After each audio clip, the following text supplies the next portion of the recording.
tunnels would have been a lot more run down than this one. No kidding. Oh yeah, this isn't the abandoned part.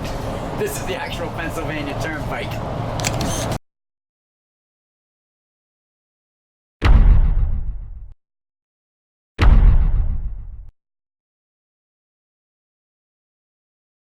We haven't even started up there yet. Did you find something? First geocache in Pennsylvania. Yay! Abandoned Turnpike parking lot cache. We're gonna do what we do, then we're going up. Today's adventure brings us to the Abandoned Pennsylvania Turnpike. We've been trying to get down here for a while, and today is the day. We're gonna take you to 2 abandoned tunnels and an abandoned service plaza. Headed out this way. Let's test out the GoPro on the handlebars, shall we? Yes. We'll take a ride back in time to 1854, where the Turnpike's history actually starts. That's when the South Pennsylvania Railroad was granted a charter, but it never became a railroad. The closest it ever came was in the 1880s when 2 rival railroads, the New York Central Railroad and Pennsylvania Railroad, competed against each other, and it was not a friendly competition at all. By 1885, there were no real winners and construction on the railroad ceased. The whole right-of-way was pretty much just put on the shelf until 1937, when a Pennsylvania Turnpike Committee purchased it, including 9 mostly drilled-through tunnels, as part of their plan to build America's first superhighway. Cool. So you're driving down the highway, you start to veer off to one side, you hit the rumble strips, you're doing everything you can to get back in the lane because you can't stand that sound. One of the uses of this turnpike after it was shut down was for testing. And this was the first place where they tested those rumble strips. It was called the Sonic Nap Alert Program. And I gotta tell you, they work, especially in the RV, huh, hon? Yes, they do. We hit them a lot last night trying to get down here to Pennsylvania. But that's just one of the things this turnpike was used for after it was closed. They used this abandoned section for numerous other things too, such as pavement reflector testing, line painting methods. They trained snowplow drivers here. The military even trained soldiers going to Iraq down here. All right, time to put the drone in the sky and look for the tunnels. Even though this section is abandoned now, it was part of the original 160 miles of the turnpike. Construction had started on it in 1938 when the country was suffering from mass unemployment due to the Great Depression. Our research showed that around 18,000 people were employed to help build the turnpike. It took 2 years and over $61 million to complete. At midnight, October 1st, 1940, a Tuesday as a matter of fact, America's first limited access superhighway was open for business. And the toll? Yeah, it was a mere penny a mile. But catch this, there was no speed limit when it first opened. People were doing 90 miles an hour, except in the tunnels, they had to do 35. And obviously that didn't work out too well because by 1941, they started enforcing a speed limit of 70 miles per hour. The first of 2 tunnels we're going to show you today. This is Rays Hill Tunnel. Why is it called Rays Hill Tunnel? Well, because it goes right through Rays Hill. Its name used to be up there too in stainless steel letters. Over the years, they got stolen. And of course, Graffiti University opened up here also. Just a shot of Graffiti University and what is here at the entrance before it gets dark. The other tunnel we're going to show you will be a lot darker than this one.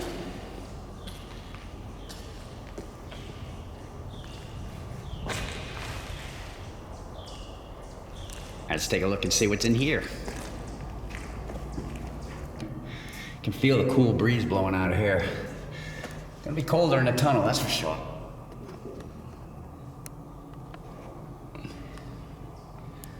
We just filmed from that door.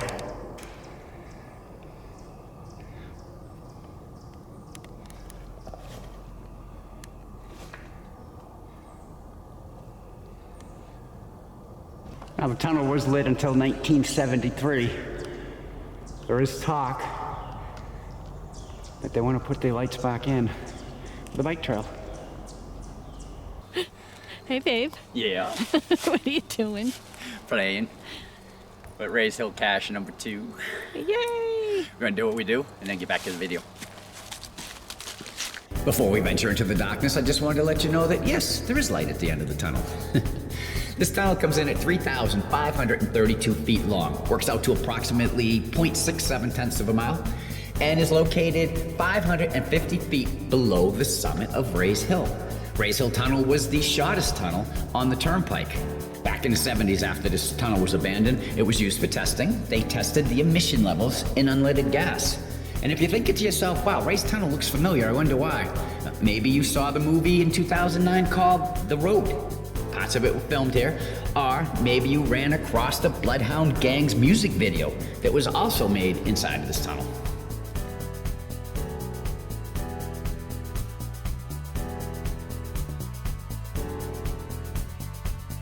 We are halfway through Ray's Tunnel. Ray's Hill Tunnel, to be exact. Hey, Bud Light Lime.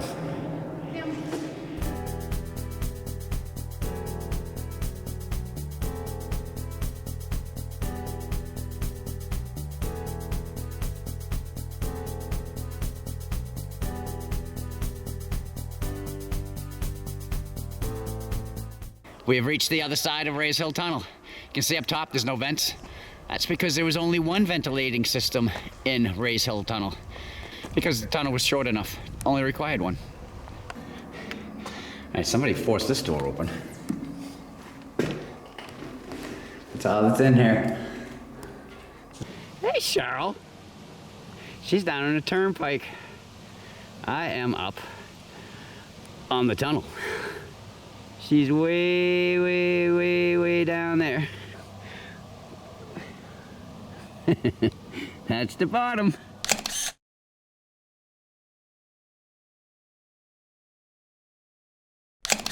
So, we will be continuing along the abandoned turnpike, going down to the next tunnel. We are leaving Ray's Hill Tunnel and starting our 3.8-mile journey to the next abandoned tunnel in Sideling Hill. I have to tell you, this highway's in pretty decent shape for saying it hasn't been used since 1968, but we'll get to that shortly. We need to stop by the late 1950s first. America's first superhighway was becoming very popular at this point. It had 2 westbound lanes, it had 2 eastbound lanes. Things were going pretty smooth until you came to the tunnels. You gotta remember, these tunnels were designed for the railroad, not 4 lanes of traffic. So when you came to the tunnels, there was only 1 lane eastbound, 1 lane westbound. That caused a serious bottleneck, especially on the weekends. The backups went on for miles and miles. So studies were done.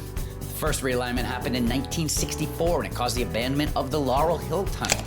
Now, the Pennsylvania Turnpike Commission still owns that tunnel, and from the research we have done, there is a race team that is leasing it so they could test aerodynamics. I believe that ridge that you see out there will be Sideling Hill, where we're headed.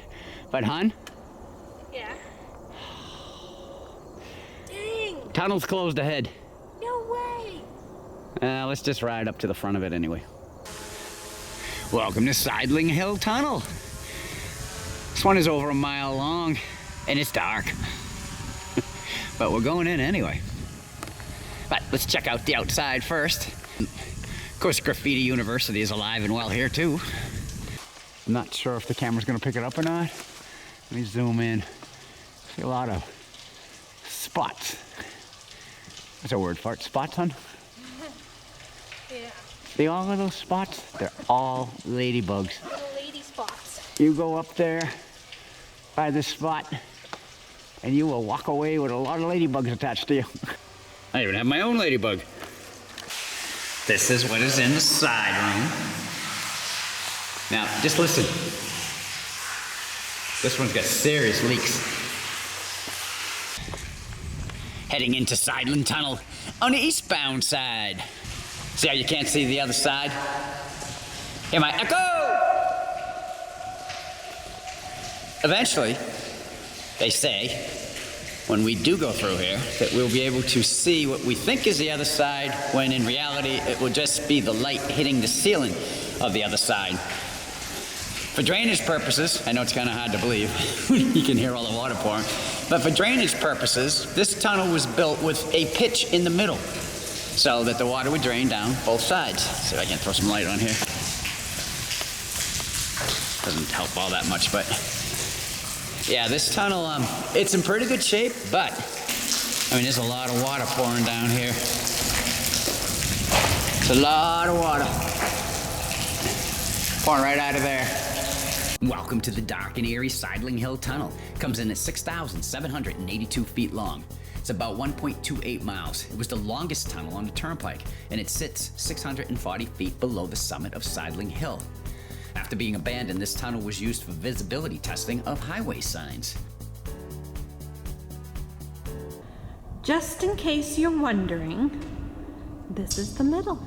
And this wasn't a pose opportunity. We're trying to keep this G-rated for the family, so I'm protecting the little ones here from what's behind me. So, to prove it's the middle, or at least in theory, that's one side. That's the other side. So why did it become abandoned? Well, it was part of the second major realignment of the turnpike. It was determined to be more cost-effective to just bypass this tunnel and raise tunnel instead of drilling out new ones. The whole section we were in closed on November 26, 1968. Funny thing though, even after these tunnels were closed, the Pennsylvania Turnpike Commission still maintained them, kept them lit and guarded until 1973. Then they were boarded up until 1988. See the separation in the road right there? That was getting everybody on the westbound side into one lane, and as we would come out on the eastbound side, we would get the 2 lanes back. As I explained, that's what caused all the backups. Did you find something? I did. I found a geocache. This is the Pennsylvania Turnpike, number 4, a 4-way stop. All right, so... Let's do what we do. Get back on the road. Cheryl's up there somewhere. Oh, there she is. All right, the top side of the back of Sideling Hill. I believe this was referred to as the zombie pit. Back side of the ventilation system. Inside the vent system.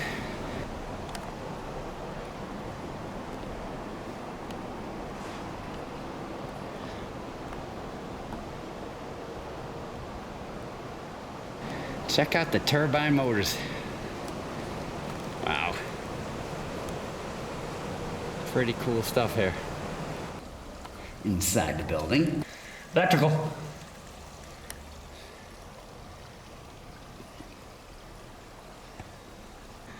From the other window.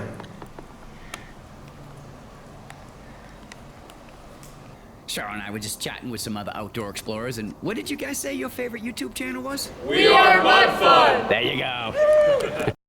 So as you were traveling westbound down the Pennsylvania Turnpike before it was abandoned, you would come across the Cove Valley Service Plaza. And if you were in a truck, you would enter there on the right, and if you were in a car, those Jersey barriers wouldn't be there, and you would enter through there. This, besides the 2 tunnels, was also abandoned when they did their highway realignment. So let's go show you what's left in here. There's not much. Are you in a little car? All right, so we come up to the parking area. There was a lot of parking area over here. That clump of trees in the middle used to be a Howard Johnson's. Okay, so from the parking lot over there, Hojo's would have been where this batch of trees is. And then Esso Station, the gas station, was right over here, and we found evidence of that also. Now, we're not sure if this had anything to do with the pumps or if this is where gas was filled. I know nowadays I would say that's where the gas was filled. And then over here, it looks like there was probably an island. Yep. Maybe with gas pumps. And then right across from it, over here, another island.